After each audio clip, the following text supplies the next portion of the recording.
Hello, and welcome to Hospice Insights, the Law and Beyond, where we connect you to what matters in the ever-changing world of hospice and palliative care.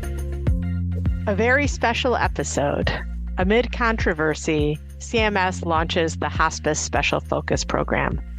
Brian, you made up the title for this one, which is It's a Winner. So yes, it takes me back to my grade school days, or, you see the very special episode of Family Ties or Exactly. Whatever it might be. Yeah. Well, this is a very special episode because we've been monitoring this issue very closely, both when it was proposed and then obviously the final rule that just came out, which is referred to as the home health rule, but it had the Hospice Special Focus Program. And specifically what we're going to focus on this podcast is really the algorithm and how people are going to get chosen for that, because there was, a pretty significant outcry, Brian, of providers and industry groups saying, this algorithm, has some serious deficiencies in this. And so to catch people up, and a lot of these are in the public comments as well, what are the concerns people have about the algorithm? Right. So the algorithm is really taking a lot of data points and putting them into the pot, and they had to make decisions about what to weight and how to weight them, what's going to be the most important factors. And so whenever you kind of mix up that kind of a stew, you're going to have people who question whether it's really accomplishing the intended goal. The goal here is to identify poor performing hospices. If you look at how CMS has described it, the statute talks about trying to enhance enforcement and oversight over non-compliant hospices. Maybe that's a distinction that does have a real difference here. But and maybe Brian, just to stop there, because you said something important. There is a statute, so Congress passed a law that said we want to create a special focus program for hospice. And I think as we work through this discussion, that we're going to come back to that, because and again, we're not training people to be lawyers, but it goes back to sort of the basic, is something within the scope of the authority Congress gave. And so just wanted to remind people that Congress did really act to create this program, but obviously there's a lot of nuance around that. But anyway, there's a statute, and then this is the rule. Exactly, Meg. So Congress says, hey, CMS, you do this. And then CMS takes the authority granted to it and tries to do something that Congress has authorized it to do. And CMS and all these agencies, they can only do what Congress authorizes them to do. And so that becomes a point to take a close look at. Is CMS really doing what Congress said it could do, or is it going outside of that? And that's this distinction between let's target non-compliant hospices per Congress versus CMS saying, well, we're going to develop an algorithm to identify poor performing hospices.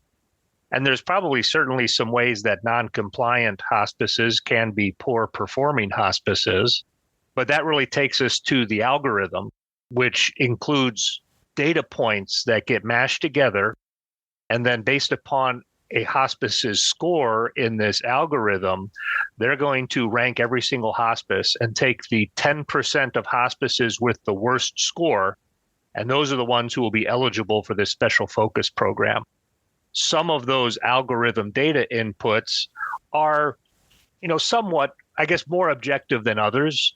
So, for example, condition level deficiencies in a survey. Now, even in surveys, there's always an element of subjectivity, but at least there's some boundaries around a condition level survey finding deficiency.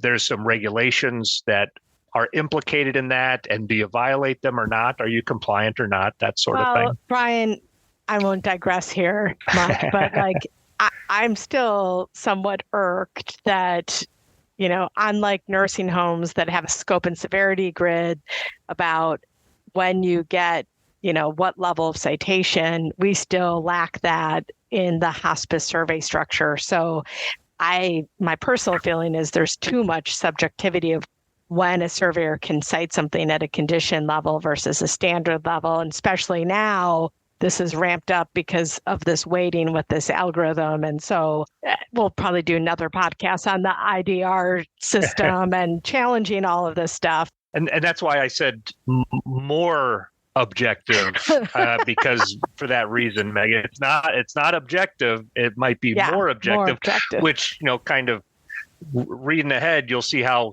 truly subjective it gets. But so on the more objective side are condition level deficiencies. If you have those, that's certainly a knock against you.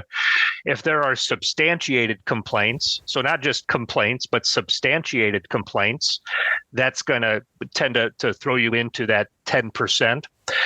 The real thing that has gained attention and some concern among providers is the hospice quality reporting program data and these COPS hospice survey answers. CAPS.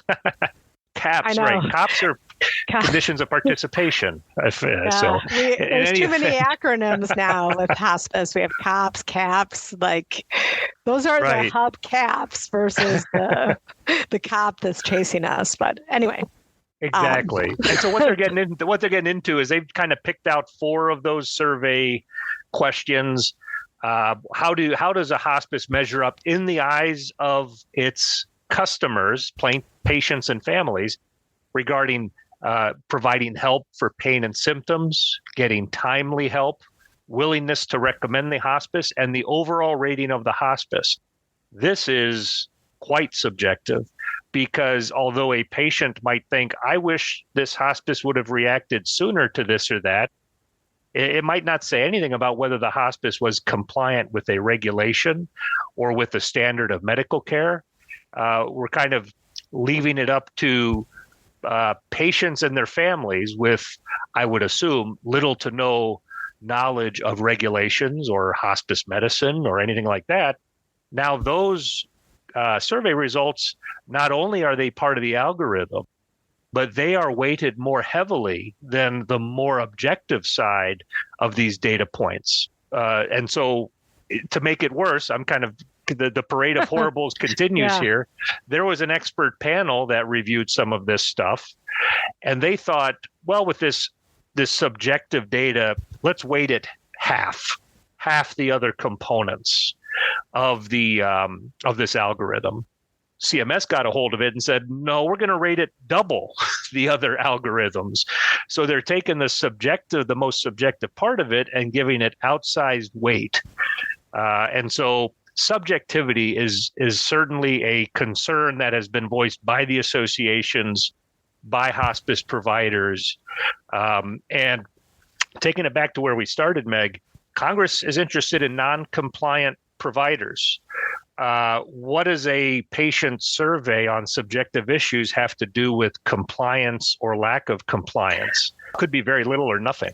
Yeah. And I think, Brian, I guess as a human experience, given, social media and all this other stuff, the people who are most apt to respond to something are people who are unhappy, right? Like if you're happy, you're like, oh, they did a fine job, or I'm, moving on. But it's oftentimes the people that are going to respond to this are people, because you have to be very committed. This is a long survey people have to complete. So you have to have a lot of probably, I had a fantastic experience or I had a horrible experience. And then the vast majority in between, maybe don't respond.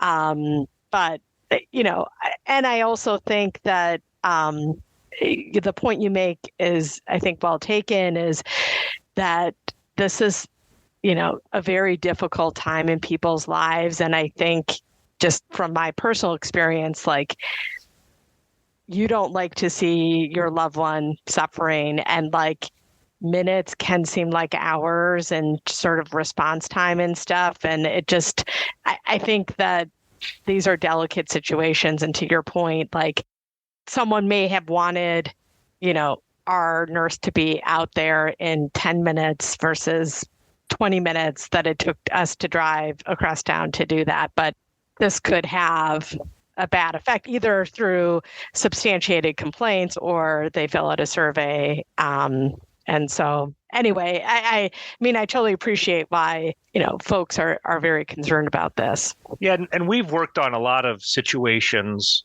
where a hospice is trying to deal with an upset family. We have found, as you'll remember, Meg, the emotions are very raw right away. Immediately after a death or something that they perceive as poor care. And what's the saying? Time heals all wounds in a certain respect, that when the emotions are raw, people are not always making claims that are taking into account the entire perspective or facts. And then over time, they come to realize, that was an emotional response. And so, we help clients, our hospice clients, through that process of patience and let them express their anger. Ultimately, it's going to resolve. And that's typically 90+% of the time how these things go. So you're right, these survey responses, who knows what the frame of mind is or what agenda people might have, or whether they're really thinking like a compliance person would or a government enforcer would about whether these are truly problems or just kind of subjective reactions to a real tough situation, having a family member in hospice. Well, and, I think people could argue about, well, you shouldn't discount what the consumer thinks entirely. But I mean, I think that we're beyond that, right? Because it's the weighting factor that you're talking about, Brian, right? So on this algorithm, the CAP survey results are, how much are they weighted? And then I think the important point about how many hospices in the country actually report scores, I mean, less than half. That's right. If you're a smaller hospice or a new hospice, you don't have to report the scores. So it's like it's 49% or so of hospices even report the scores.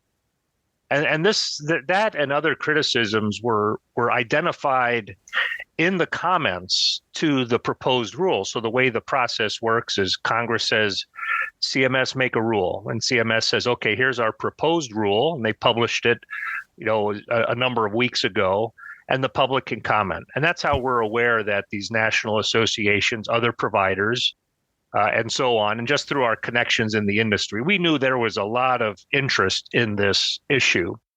And so, anybody can go ahead and read those comments, but there were concerns about the subjectivity, the number of hospices that actually provide the data, that they departed from what the expert panel said. There were some concerns about whether those kinds of subjective factors would portray hospices who are serving underserved populations are going to bear, through some bias, the brunt of negative reviews, perhaps. And CMS responded to all of those. They tried to respond to all of those. Some of their explanations, perhaps could make sense. Others, you kind of left me scratching my head at a little bit. But what CMS needs to try to do is justify its regulations, because if it doesn't have a kind of a rational basis to enact these regulations, then it really jeopardizes the validity of this kind of a rule. And that goes for any kind of federal agency that's out there. They need to make sure that there is some rationality behind what they're trying to do. Well, and as you said, Brian, we've been closely following this because of the concerns of so many. And so we have been digging into this and thinking about, what can be done. Obviously, waiting for the final rule, which is now here, which has no changes. But I guess from a legal perspective for our listeners, when a rule is final, that's not like open and shut. And so from a legal perspective, what are the kinds of things that we've been sort of floating around in our heads about, is this really all that can be done? Right. Yeah, I think, of course, all the people who provided public comments to CMS were hoping CMS would understand the problems and come out with a final rule that was different from the proposed rule and address all of these criticisms. But as you said, Meg, they really changed nothing from the proposed rule to the final rule and just tried to further justify that. It's not the end of the story. The rule takes effect January 1st, 2024. And there are ways to challenge rules in court to try to force a certain kind of interpretation or even to invalidate them. It goes back to, one of the theories could be the scope of authority. Did CMS adhere to the congressional mandate to focus on non-compliant hospices, or are they going too far afield? Also, rules cannot be arbitrary and capricious. That's that whole rationale for the rule. What's the connection between the goal of identifying non-compliant hospices and relying on subjective data in the way that they are relying on it? Is there really a logic behind that or not? And I think there's a lot of information in the rule itself and the commentary that can be analyzed, and you can begin to build those arguments. And those are arguments that are available to individual hospices, groups of hospices, even associations of hospices. All have the potential to go to court and try to seek relief from the rule individually, or if you follow the court action with a lot of the kind of high profile political stuff, you might be hearing about, well, a nationwide injunction against this or that rule. It happens with a lot of federal rules across a lot of agencies. It can happen in this kind of rule too, where you find a judge, you make the arguments to the judge, and the judge can say, I'm enjoining the enforcement of this rule. CMS, you overreached, and you got to go back to the drawing board. When we were talking about this yesterday, Brian, it was like back in law school, there was a reference to strict scrutiny, and you threw in some Latin, and, we're off to the races with, playing real lawyer again, as opposed to all of this, all the other stuff we do. I mean, this feels, very significant because it's all about administrative procedure and all this other stuff. So obviously our audience isn't a bunch of lawyers, so we won't wig out on all the legal specifics, but I think just important for people to know and understand. And because I think it's just very disappointing for everyone that there were no changes being made. And is this really meeting the intended purpose? So I guess stay tuned. This might not be the last time we talk about this. And, even if the rule, come January 2024 is in effect, I mean, I know they said that they would continue to evaluate this.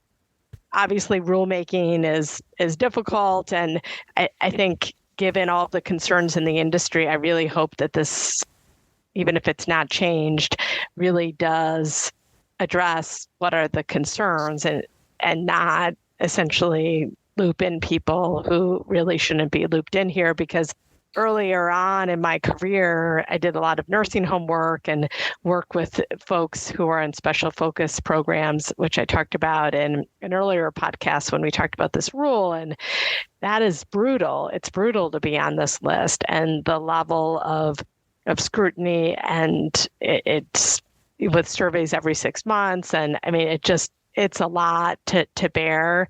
And yeah, I think, that's worth noting, at least kind of what are we talking about? This special focus program, it is surveys every 6 months instead of every 3 years. And if you don't successfully complete the special focus program, meaning you achieve a certain level of the lack of citations in a survey, the result is termination from the Medicare program. I mean, it is a big consequence that's out there. And I don't think we've heard the last on this issue, either legally or politically.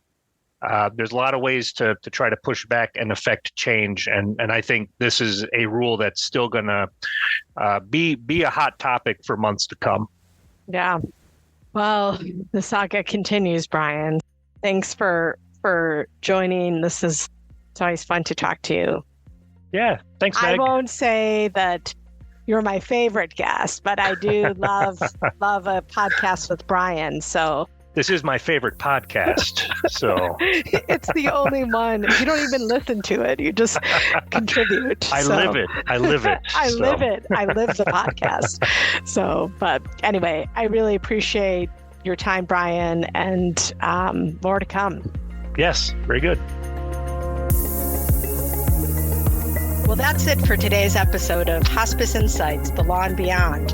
Thank you for joining the conversation. To subscribe to our podcast, visit our website at hushblackwell.com or sign up wherever you get your podcasts. Until next time, may the wind be at your back.